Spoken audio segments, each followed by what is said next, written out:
Hey everyone, and welcome back for another deep dive. Today we are all about turning those setbacks into stepping stones. Ooh, I like that.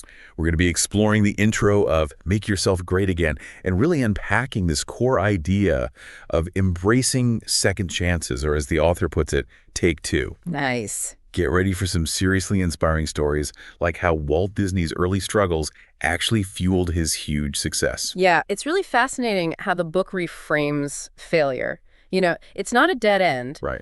but this crucial ingredient for growth. Yeah. It suggests that those experiences, the ones we often try to avoid, are actually like the raw material Totally. for resilience and innovation. So true. And the book argues that it's never too late for a fresh start. It's a good point. It's about taking those experiences, even the tough ones, and using them to rewrite your story. Yeah. But it goes beyond just inspiration, though. Make Yourself Great Again actually provides a framework, a set of tools and mindset shifts Right. to help you make that take two a reality. What I thought was interesting is it doesn't just tell you to think positive Yeah. and expect things to magically change. Right. It actually digs into the psychology of bouncing back from failure. Yeah.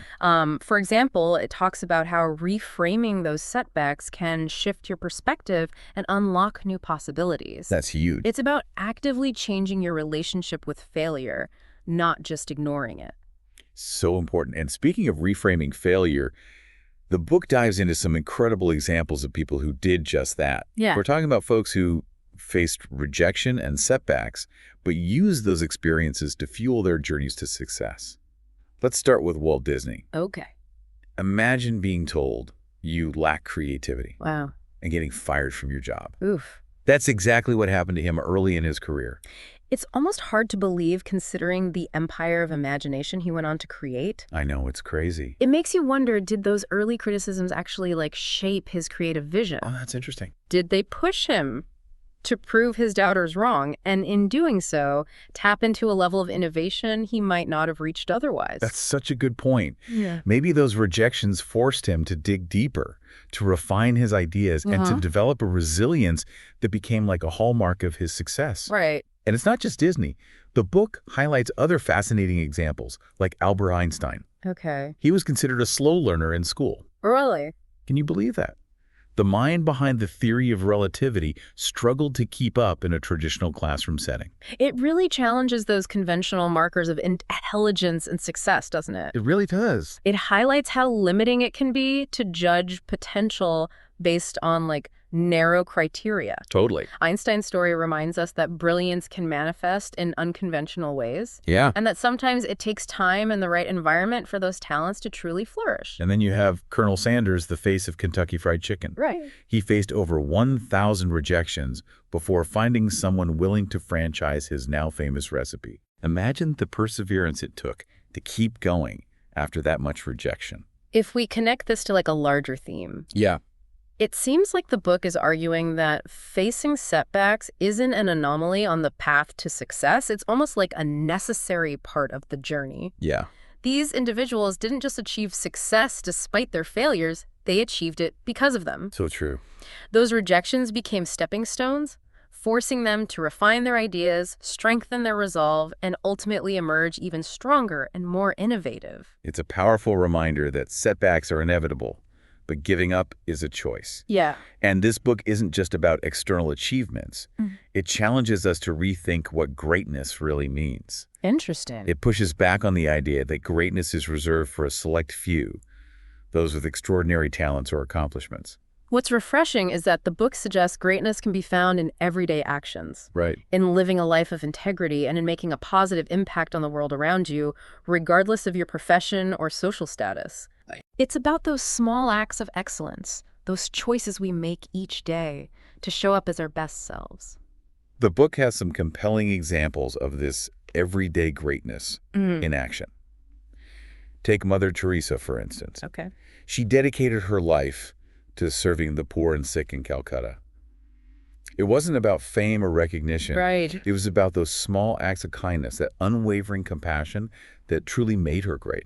It's a beautiful example of how greatness can reside in the ordinary, Yes. in those seemingly insignificant moments of human connection and compassion. I love that. And it's not about the scale of the action, but the intention behind it.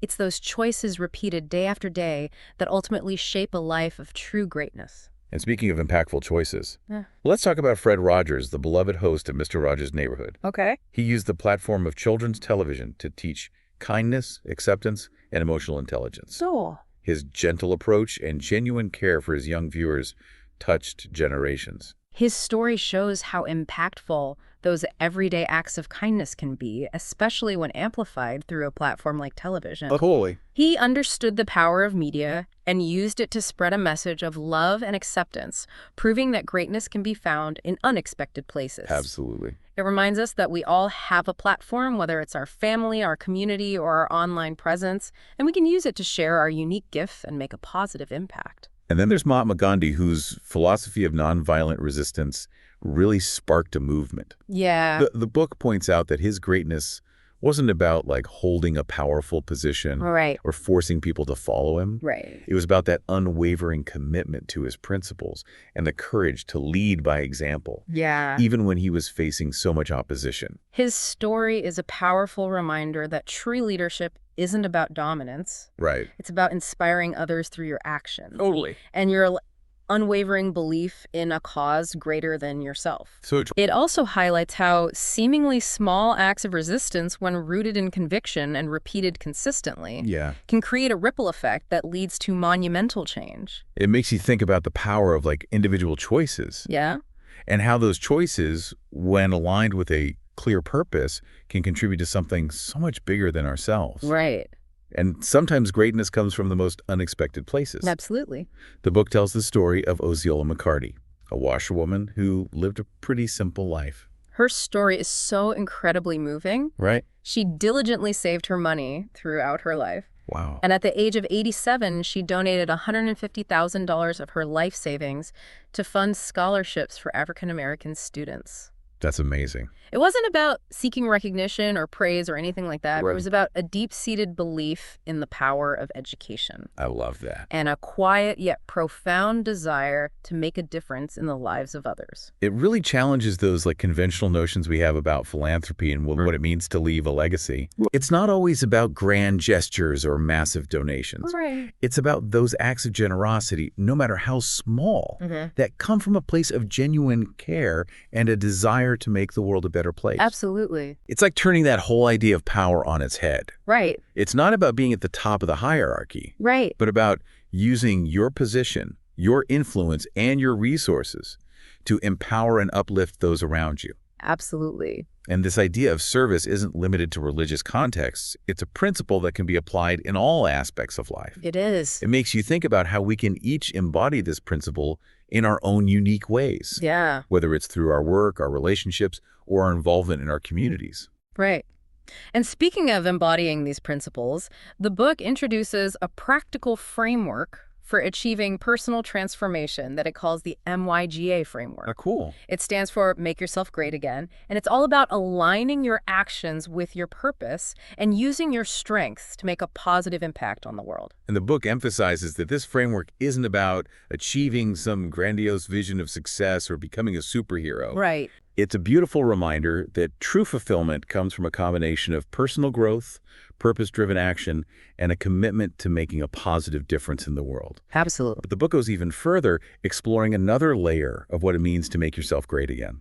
I'm curious, what else does the book delve into? Well, it presents this thought-provoking idea, posing the question, who is someone who never wrote a single book, Okay. yet is the subject of most books printed globally? That's an interesting question. It definitely makes you stop and think. Yeah. Who could the book be referring to? It goes on to say this person never wrote a song, but is the inspiration behind countless musical masterpieces across the world. Okay, now I'm really intrigued. Right. Who is this mysterious figure who has inspired so much creativity and artistic expression without ever directly contributing to those fields? The book is referring to Jesus Christ. Oh, wow. It points out that he never held a position of political power. Okay. Yet for over 2,000 years, he's been considered the most influential leader by countless kings, emperors, and presidents worldwide. That's quite a statement. I know, right? To say that someone who never held political office has had such a profound impact on history and culture. It was pretty huge. What's the book's reasoning behind this perspective? It highlights the immense influence of Jesus' teachings, the movement he inspired, and the countless lives that have been touched by his message of love, compassion, and forgiveness. Powerful stuff. The book even circles back to the point we discussed earlier about our calendar revolving around him with BC, Right. before Christ in AD, Yeah. and our Domini meeting in the year of the Lord. It's a subtle yet powerful reminder of his enduring legacy. It's fascinating how even those who may not identify as religious can't deny the impact of his life and teachings on shaping history, art, culture, and systems of thought throughout the world. It's amazing. It's clear that his message continues to resonate with people across cultures and generations. And the book goes on to reiterate Jesus' own words from the Bible, Okay. emphasizing his message of humility and service as the path to true greatness. Yeah. It quotes the passage where he says, "You know that the rulers of the Gentiles lord it over them, and their high officials exercise authority over them. Wow. Not so with you. Instead, whoever wants to become great among you must be your servant." It's such a powerful message, especially considering the context of his life and the immense influence he's had. For sure. It challenges the conventional view of power and leadership, suggesting that true greatness lies not in dominance or control, Right. but in humility, compassion, and a willingness to serve others. It's like he was saying, don't strive to be served, strive to serve. That's a pretty radical concept, It is. especially in a world that often emphasizes individual achievement and the pursuit of power and status. Yeah, It's a complete paradigm shift. for sure. And the book seemed to suggest that this principle is at the heart of what it means to make yourself great again. And it's not just an abstract concept. The book highlights concrete examples of individuals throughout history who have embodied this principle of servant leadership, Yeah. using their positions, talents, and resources to uplift and empower others. That's really cool. It's about recognizing that true fulfillment comes from making a positive difference in the world Yes. and leaving a legacy of love and service. It's about recognizing that we all have something unique to offer, and that our greatest potential lies in using those gifts to serve a cause greater than ourselves. No. And the book provides a framework for actually putting this principle into action. That's right. It circles back to the MYGA framework, Okay. reminding us that it's not just about personal growth or achieving external markers of success. Right. It's about aligning our actions with our values, embracing our purpose, and using our strengths to make a meaningful impact on the world around us. And the book highlights the importance of finding mentors and surrounding yourself with individuals who inspire you to be your best self. Yeah. It references figures like Zig Ziglar and John C. Maxwell, whose teachings have had a profound impact on countless lives. And it shares some of their most insightful quotes. I love those. Like Ziglar's powerful message, "You were designed for accomplishment, engineered for success, and endowed with the seeds of greatness." That's my favorite. It's a reminder that we all have the potential for greatness within us, So true. waiting to be cultivated and expressed. And John C. Maxwell adds to this idea, stating, "Success is knowing your purpose in life, growing to reach your maximum potential, and sowing seeds that benefit others." He's a wise man. It's about connecting your personal growth with a sense of purpose Totally. and using your success to make a positive impact. It's about recognizing that true fulfillment comes from a combination of personal growth, purpose-driven action, and a commitment to making a difference in the world.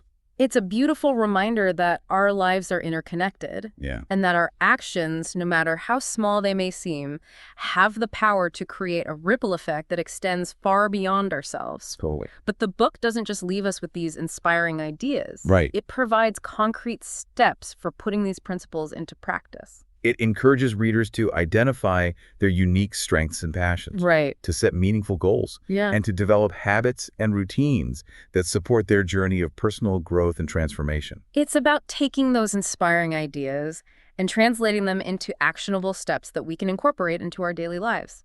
And it emphasizes the importance of perseverance and resilience, reminding us that setbacks and challenges are an inevitable part of the journey. It's not about avoiding failure, Right. but about learning from our mistakes, adapting our approach, and continuing to move forward with a renewed sense of purpose and determination. It's about embracing the journey with all its ups and downs, Absolutely. and trusting that the process of growth and transformation is just as valuable as the destination. So true. But before we dive deeper into the practical steps outlined in the MYGA framework, I think it's important to take a moment to reflect on what we've uncovered so far. That's a great idea. Let's take a step back and synthesize the key takeaways from this exploration of make yourself great again. Okay, so we've talked about the power of embracing second chances, reframing how we think about being great. We even touched on that MYGA framework, which encourages us to really connect our actions with our purpose. Yeah, and we've explored how failure, often seen as like this word block, can actually be a catalyst for growth and resilience. Right, and we challenge this whole traditional idea of greatness, discovering that it's not just for those with crazy talents or, huge accomplishments. It's more about those everyday choices that we make to live with integrity, purpose, and that commitment to serving others. It's been a really cool journey unpacking these concepts from the intro of Make Yourself Great Again. It has. But as we wrap up our deep dive into this thought-provoking intro, I want to leave you with a question to really ponder. Sounds good. If greatness is truly in our daily actions, those small but meaningful choices we make each day, Yeah. what steps can you take today to embody this? What small act of kindness can you offer someone? What talent or skill can you share to brighten someone's day? How can you use your unique strengths and passions to contribute to something bigger than yourself? Make yourself great again reminds us that we all have the potential for greatness inside us. It's not about waiting for some big opportunity, but really embracing those small, consistent actions, taken with intention and a desire to make a real difference. So go out there and make yourself great again, one meaningful step at a time. Because the world needs your contributions, your kindness, your talents, and that unwavering belief in the power of human potential. Absolutely. Until next time, keep diving deep and keep striving for greatness. For more information, visit GoMyGA.com.